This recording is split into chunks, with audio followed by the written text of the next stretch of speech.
নমস্কার। প্রথমেই আমি বিনম্র অনুগ্রহ করব যে গ্রহণের নিয়মাবলী কুসংস্কার নয়, এটি শাস্ত্রীয় বিধান এবং বৈজ্ঞানিকভাবে স্বীকৃত। তাই সকলেই আজকের এই অনুষ্ঠানটি নিজের দায়িত্বে দেখুন এবং নিজের এবং পরিবারের মঙ্গল কামনার্থে যে বিষয়গুলো আপনাদেরকে আমি বলবো সেগুলোকে একটু মেনে চলার চেষ্টা করুন। আজকে আমরা জানবো যে সূর্যগ্রহণের দিন গর্ভবতী মহিলারা কোন কাজগুলো করবেন না এবং সূর্যগ্রহণ চলাকালীন কোন কাজগুলো আমাদের প্রত্যেকের অবশ্যই করা উচিত, এবং ভারতবর্ষে, বাংলাদেশে, পশ্চিমবঙ্গে এই সূর্যগ্রহণের প্রভাবটা কতটা থাকবে। এছাড়াও সূর্যগ্রহণ চলাকালীন বিশেষ কিছু নিয়ম রয়েছে, সেগুলো কিন্তু প্রত্যেকটি আমাদের ফলো করা উচিত। বিশেষ করে যারা প্রেগনেন্ট ওমেন রয়েছেন, গর্ভবতী মায়েরা রয়েছেন, তাদের কিন্তু অবশ্যই এই বিষয়গুলো কিন্তু মেনে চলা উচিত। আচ্ছা, প্রথমত আমরা জেনে নিব যে 2024 সালের প্রথম সূর্যগ্রহণ কবে পড়েছে এবছর। সেক্ষেত্রে 8ই এপ্রিল সোমবার দিন পূর্ণগ্রাস সূর্যগ্রহণ এই বছর কিন্তু অনুষ্ঠিত হতে চলেছে। তবে ভারত, বাংলাদেশে এবং নেপালে এই সূর্যগ্রহণটি থাকবে অদৃশ্য অবস্থায়। এই পূর্ণগ্রাস সূর্যগ্রহণ অদৃশ্য থাকবে। তবে যেহেতু এটি একটি মহাজাগতিক ঘটনা এবং যেহেতু এই সূর্যগ্রহণ আমাদের প্ল্যানেটেই হচ্ছে, আমাদের পৃথিবী গ্রহতেই হচ্ছে, সেহেতু এর প্রভাব কিন্তু প্রত্যেকটা দেশের মধ্যে বিদ্যমান থাকবে। বিশেষ করে এই পূর্ণগ্রাস সূর্যগ্রহণটি দৃশ্যমান হবে পাশ্চাত্য দেশগুলোতে।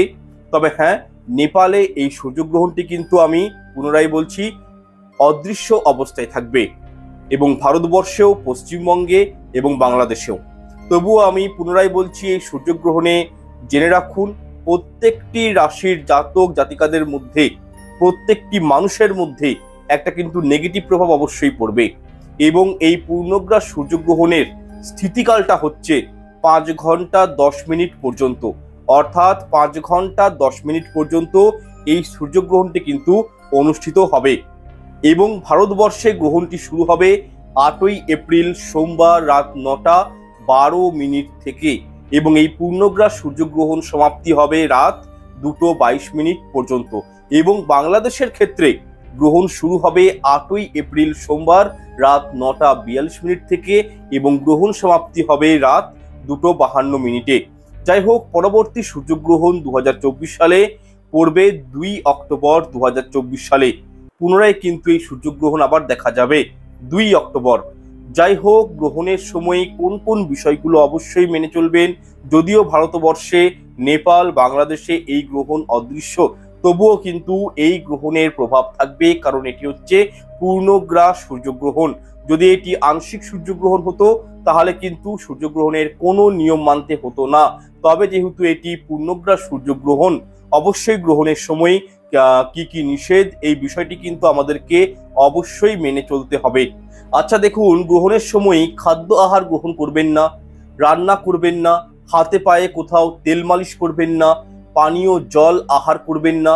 যদি আপনাদের ঘরে রেফ্রিজারেটর হয়তো আছে বা রান্নাঘরে হয়তো খাবার রয়েছে, তার মধ্যে আমি অবশ্যই বলবো তুলসী পত্র তুলে রাখবেন বা তুলসী পত্র দিয়ে রাখবেন, এবং খাবার জলেও তুলসী পত্র দিয়ে রাখবেন। কারণ দেখুন, তুলসী পত্র হচ্ছে একটি অ্যান্টিব্যাকটেরিয়াল উপাদান।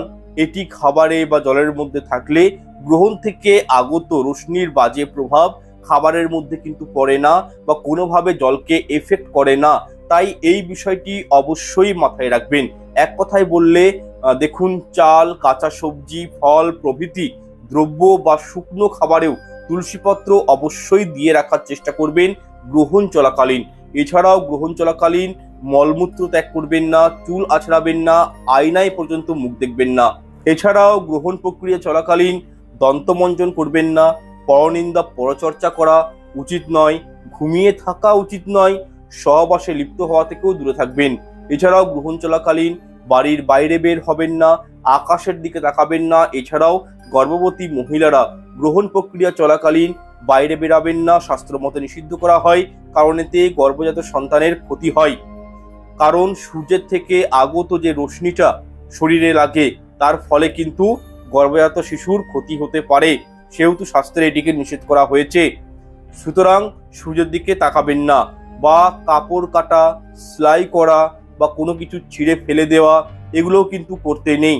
এছাড়াও গ্রহণ চলাকালীন সবজি ভুল করেও কাটবেন না, কোনো প্রকারের সবজি কিন্তু কাটবেন না, কোনোরূপ খাবার তেলে ভাজবেন না। এছাড়াও গাছের পাতা ছিঁড়বেন না, মাটি খুঁড়বেন না, বা কোনো খারাপ বিষয় নিয়ে থিঙ্কিং বা নেগেটিভ চিন্তা ভাবনা গ্রহণ চলাকালীন কিন্তু করতে নেই। এতেও কিন্তু মন এবং শরীরে একটা বাজে এফেক্ট পড়ে। এছাড়াও গর্ভবতী মহিলারা এই গ্রহণ চলাকালীন একদমই শুয়ে থাকবেন না, ঘুমিয়ে পড়বেন না, বরং হাঁটাচলা করতে পারেন, দাঁড়িয়ে থাকবেন এবং হাত পায়ের আঙুল বাঁকা করা যাবে না। অনেক সময় আমরা কি করি, হাতগুলোকে এরকম করে আঙুলগুলোকে আমরা ভাঙার চেষ্টা করি, বা হয়তো আঙুল বেঁকিয়ে দিই, বা পায়ের আঙুল, হাতের আঙুল, এইভাবে কিন্তু গ্রহণটা চলাকালীন, বিশেষ করে যারা গর্ভবতী মহিলা রয়েছেন, প্রেগনেন্ট উমেন রয়েছেন, তাদের কিন্তু পায়ের আঙুল বলুন বা হাতের আঙুল বাঁকা টেরা করা কিন্তু যাবে না। আচ্ছা, এরপর জেনে নিব যে যতক্ষণ গ্রহণ প্রক্রিয়াটি চলবে ততক্ষণ আপনারা কি কি করবেন। আচ্ছা, এটা আমি প্রত্যেকের উদ্দেশ্যেই বলছি, সবাই কিন্তু এই কার্যগুলো করবেন। এক্ষেত্রে অবশ্যই গ্রহণ প্রক্রিয়া চলাকালীন ভগবদ গীতা অবশ্যই পাঠ করতে পারেন, যতটা পারবেন ঠাকুরের নাম নেবেন, হরিনাম জপ করবেন, মোবাইল ফোনে কীর্তন বা শাস্ত্রপাঠ এগুলো শুনতে পারেন। সব থেকে ভালো হয় মহামৃত্যুঞ্জয় মন্ত্র জপ করতে পারেন এবং তার সাথে হনুমান চালিসা পাঠ করতে পারেন। অর্থাৎ যেসব মন্ত্রের মধ্যে অপরিসীম শুভ শক্তি রয়েছে, যেগুলো খুবই পাওয়ারফুলি মন্ত্র, সেগুলো কিন্তু আপনারা গ্রহণ প্রক্রিয়া চলাকালীন যদি জপ করেন তাহলে কিন্তু গ্রহণের প্রভাব অনেকাংশেই কিন্তু বিনষ্ট হয়ে যায়। এছাড়াও কৃষ্ণ কথা শ্রবণ করতে পারেন, হরিনাম সংকীর্তন শ্রবণ করতে পারেন নিজের মোবাইলেই। তবে অনেকেই হাতে মালা নিয়ে ঠাকুরের নাম বা কোনো মন্ত্র উচ্চারণ করে থাকেন।